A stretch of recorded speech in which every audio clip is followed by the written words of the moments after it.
Welcome to this explainer. Today we are unlocking the mechanics of a truly fascinating text from 1912. It's a book that was allegedly banned by elites right after it was published, only to resurface decades later as this secret psychological weapon for modern success. We're talking about Charles F. Haanel's The Master Key System. Look, we're going to dive deep into this, and I want to be clear right up front. This isn't just about positive thinking. We are going to break down the actual, literal psychological frameworks and the energy flow mechanics that top Silicon Valley leaders use today to rewrite their own internal programming and make massive, high-stakes decisions. You know, a reader once described the experience of learning these principles, and they said it was like someone handing you a key to a treasure you've been living on top of but never opened. I mean, wow, that just perfectly captures the whole essence of Haanel's teachings. The core idea here is that this incredible power, this massive potential, it already exists inside of you. It's literally just waiting for the right framework to unlock it. So here's our roadmap for this explainer. We're going to cover the hidden history, break down the ordinary versus the successful mindset, decode your subconscious engine, look at the actual energy flow, walk through inner visualization, and finally, wrap it all up with a practical 7-day routine. Let's get into it. Part 1, the Silicon Valley secret, from handyman to empire. Because honestly, before we can trust this blueprint, we kind of need to see how the architect proved his own theories, right? So Charles F. Haanel was absolutely not born into money.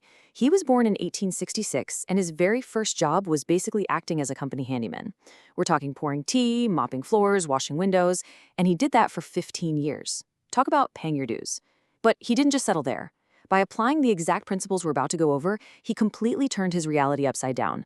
Over the next 10 years, he built one of the absolute largest commercial empires of his era from scratch. And then he retired and distilled his entire life's philosophy into 24 lessons in 1912. Moving to part 2, ordinary versus successful mindsets, the tip of the iceberg. This is where we lay down the foundational rule of the entire system. Your inner world completely, 100% dictates your outer reality. And this creates a massive, almost invisible divide in how people operate. There is a stark, absolute contrast here. An ordinary mindset basically just surrenders all its power to whatever is happening on the outside. It complains about the market or an unfair boss or bad luck, essentially just running a victim script. But the successful mindset, the exact framework those top-tier Silicon Valley executives use when they're making long-term strategic moves, they operate totally differently. They take absolute internal responsibility.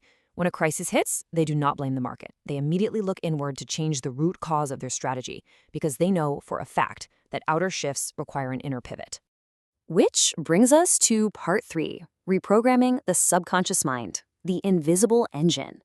To really get why so many of us get stuck in those ordinary complaining loops, we've got to look under the hood at the mind's hidden architecture. Think of your mind like a massive iceberg. A staggering 90% of your mental life is run completely on autopilot by the subconscious. Your conscious mind, the part of you that's listening to me and making logical decisions right now, is just that tiny 10% above the water.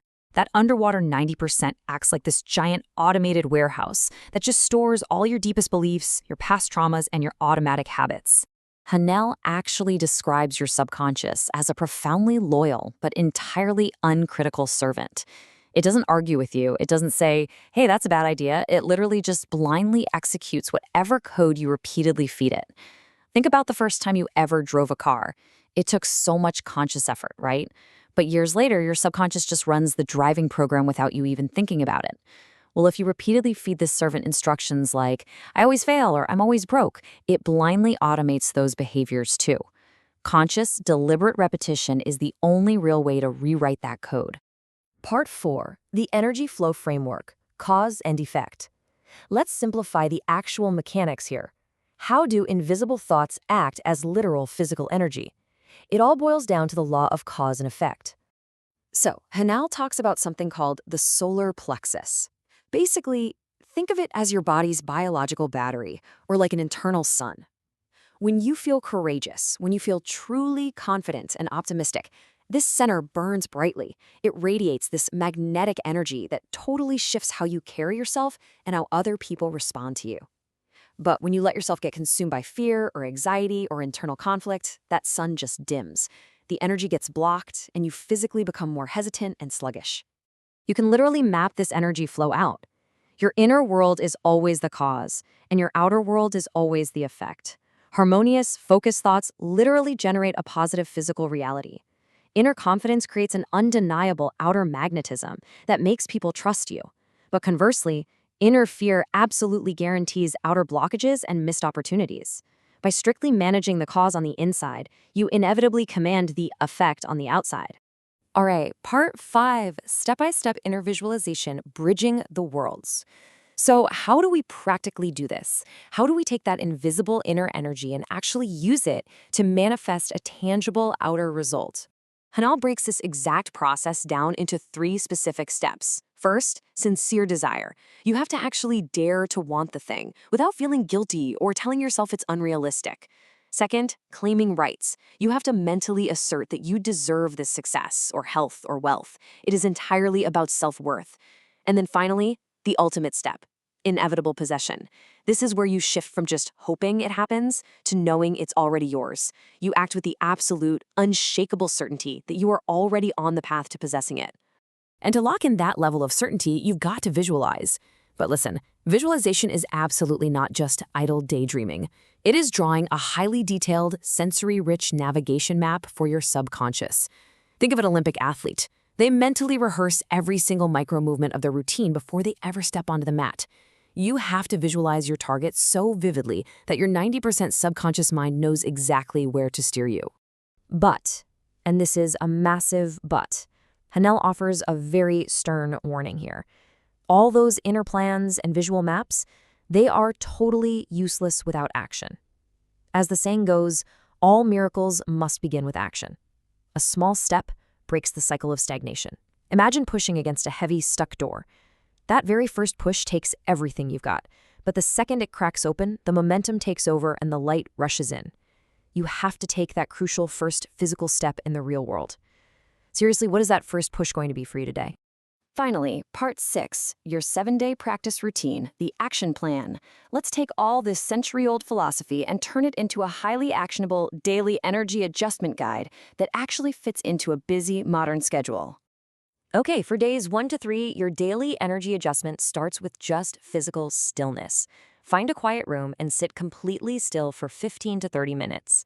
Don't try to force your thoughts, just let them drift naturally. Your only job is to be the observer. Watch the flow of your mind without any judgment whatsoever. You're basically just taking inventory of what your current subconscious programming actually looks like. Then, for days 4 through 7, we level up.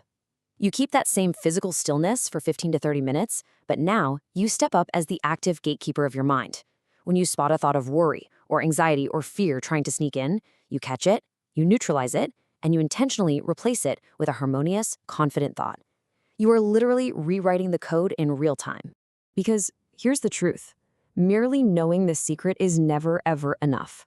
The true power of this cause and effect law only activates when you consistently apply it. Doing this exercise one time isn't going to change your life, but doing it daily, that is how you build that brand new automated driving program in your subconscious that we talked about earlier. I want to leave you with this final provocative question to just kind of carry with you today. Your language, your focus, and your daily beliefs, they are the water that nourishes your entire internal world. So, if your mind is a garden, what kind of water are you choosing to pour on your seeds right now? Think about it. Thanks so much for joining me for this explainer, and I will catch you in the next one.